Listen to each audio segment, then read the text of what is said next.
ওম শান্তি। আজকে আমাদের ব্রহ্মা বাবা, আমাদের যে ফাউন্ডার ব্রহ্মকুমারীজের, ওনার স্মৃতি দিবস। তো 1969 18 জানুয়ারিতে তো ওনার দেহ রাখেন, কিন্তু দেহ রাখেন বলে না, তাতে উনি অব্যক্ত রূপে আছেন, মানে আমি বলতে পারবো না, তোমাদের বোঝাতে পারবো না। তো ওনাকে আমরা মা মনে করি, ব্রহ্মা মা, কারণ ওনার থেকেই আমাদের জন্ম হয়েছে।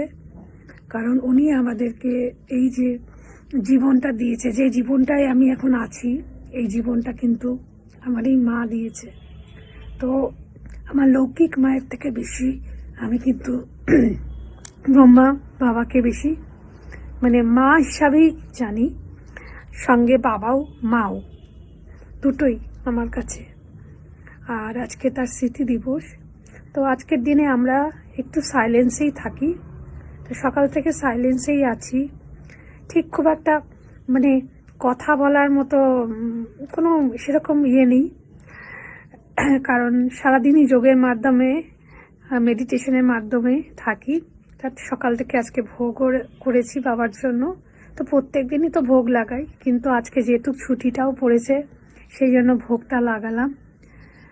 আর তোমাদেরও বলবো, কখনো যদি মাউন্ট আবু যাও, একটু যাবে পিস টাওয়ার, পাণ্ডব ভবন, আমাদের শান্তিবন। আর সেখানে বাবার কামরায়, বাবার ঘরে বসবে, অনেক ক্লাসেস হয়, ক্লাসগুলো শুনবে।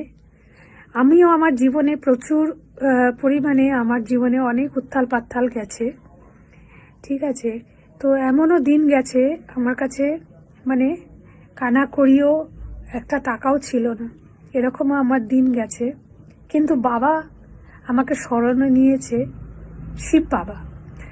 শিব বাবা পরমাত্মা, নিরাকার, উনি তো দেহধারী, উনি হচ্ছে ফাউন্ডার, ঠিক আছে। শিব বাবা ওনাকে দিয়ে এই ব্রহ্মকুমারী সেন্টারটাকে, সংস্থাটাকে উনি স্থাপনা করিয়েছেন। শিব বাবা করিয়েছেন উপরওয়ালা, ওনার থ্রু দিয়ে। তো ওনার থ্রু দিয়েই বাবা কিন্তু আমাদের মেসেজটা দিচ্ছে, এখনো দিয়ে যাচ্ছে বার্তা, আর দিয়েই চলেছে। আর তার প্রমাণ তো আছে, হয়তো আজকে অনেকেই বুঝবে না, কিন্তু একটা দিন আসবে, বাবা বলেই দিয়েছে, সবাই বুঝবে। অবশ্য বুঝেছে মাঝে মাঝে, কিন্তু বাবাকে এখনো চিনতে পারেনি, কারণ বাবাকে চেনার মতো জায়গাটা, ওখানে না গেলে, ওখানে না মানে বসলে, সেই জিনিসটা না বুঝলে, যে কোর্সটা আছে সেটা না করলে, সেখান থেকে জ্ঞানটা না নিলে কখনোই বাবাকে, শিব বাবাকে বোঝা যাবে না। আর যতদিন শিব বাবাকে না বুঝবে ততদিন ওই জল ঢালা, এই ঢালা, গঙ্গা স্নান, এগুলো চলবে, সেটা ভক্তি মার্গ। আর এখানে হচ্ছে এটা জ্ঞান মার্গ আমাদের, যেখানে জ্ঞান দিচ্ছে যে আমরা কে, এবং এই যে আমরা সমস্ত সময় ভগবান ঈশ্বরকে সবাই দোষারোপ করে, কিছু একটা হলেই ভগবান আমার সঙ্গে কেন করলো। এই জায়গাটা আমারও জীবনে ছিল। আমার যখন জীবনে প্রচুর এরকম আসে জায়গা, তখন আমিও কান্নাকাটি করেছি প্রচুর করে। আমারও মনে হয়েছে যে কেন ভগবান আমার সঙ্গে এরকম করলো।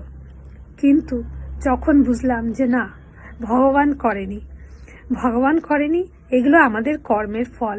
আর এটা শুধু আমাদের একটা জন্মের কর্মই না, আমাদের প্রচুর প্রচুর জন্ম আগে, যে আমাদের 84 জন্ম হয়, 84 কারোর 63, কমও হতে পারে, কম বেশি যার জন্ম যেইভাবে, সেই জন্ম অনুযায়ী কিন্তু আমাদের এই কর্মটা, সে আগের জন্মের কর্মগুলো কিন্তু আমরা জানি না, কে কি করেছে না করেছে, আমিও কি কার সঙ্গে কি করেছি না করেছি, যার হিসাব কিতাব আজকে পরবর্তী জন্মে আমাদের দিতেই হবে, ঠিক আছে। সে ভাই হোক, বোন হোক, কারণ এরা সবাই ভগবান বলছে আত্মার রূপেই আসে, নানান নাম নিয়ে আসছে, কেউ ভাই, কেউ বোন, কেউ মা, কেউ বাবা। এই জন্য সম্পর্ক এত তিত, কারণ এটা কলিযুগ, আর কলিযুগ অন্তই হবে, বাবা বারবার করেই বলছি। এই জন্য চারিদিকে পৃথিবীতে এত কিছু ঘটেই যাচ্ছে, এগুলো তো আমরা জানি। এই জন্য এগুলোতে আমরা স্থিতি হারাই না, কারণ এগুলো বাবা কন্টিনিউয়াস আমাদের প্রত্যেক দিনই বলে যায়। তো এই জন্য আমরা মৃত্যু বলি না, দেহ ছাড়া বলি, শুধু দেহটা আমরা ছাড়ি, আর একটা দেহ নেই, মানে একটা ড্রেস ছিঁড়ে গেলে আর একটা ড্রেস না হয়, বাস, আর কিছু না। মৃত্যু বলে কিছু নেই, কারণ আত্মা তো এক্সিস্টিং। Soul is existing. তো অনেকক্ষণ কথা বললাম, এবার চলো তোমাদেরকে একটু বাবার ভোগটা দেখাই। আজকে বাবাকে কি ভোগ লাগালাম। আজকে বাবাকে লাগিয়েছি ভাত, একটু ঘি তো আমি দিই, শাক করেছি, এটা হচ্ছে শাক বড়ি দিয়ে, এখানে পকোড়া, আলু ভাজা, এখানে আছে চাটনি, এই আলুর দম, এখানে হয়েছে চিলি পনির, হ্যাঁ নিরামিষ চিলি পনির গো, যেখানে পেঁয়াজ না, আমরা পেঁয়াজ তো খাই না, তো এখানে আমরা বাঁধাকপি ক্যাপসিকাম দিয়ে চিলি পনির, খুবই ভালো হয়, সুস্বাদু হয়। আমি একটা অনেক আগে রিলসও বানিয়েছিলাম চিলি পনির দিয়ে। আর এইটা বানিয়েছি হচ্ছে বাবার জন্য কি বলতো, গাজরের হালুয়া। গাজরের হালুয়া বাবার জন্য বানিয়েছি। তো আজকে এই ভোগ বাবাকে দিচ্ছি, মানে দেওয়া হয়েছে বাবাকে।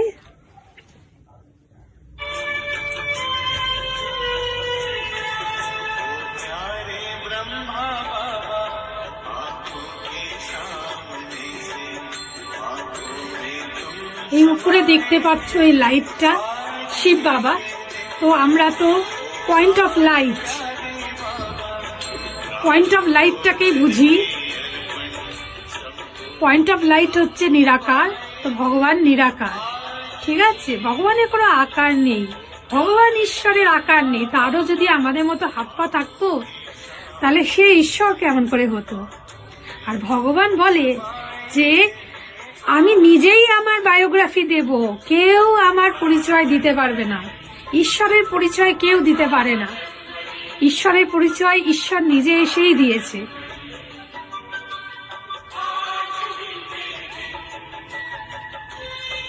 আর এই দেখো বাবার সবচেয়ে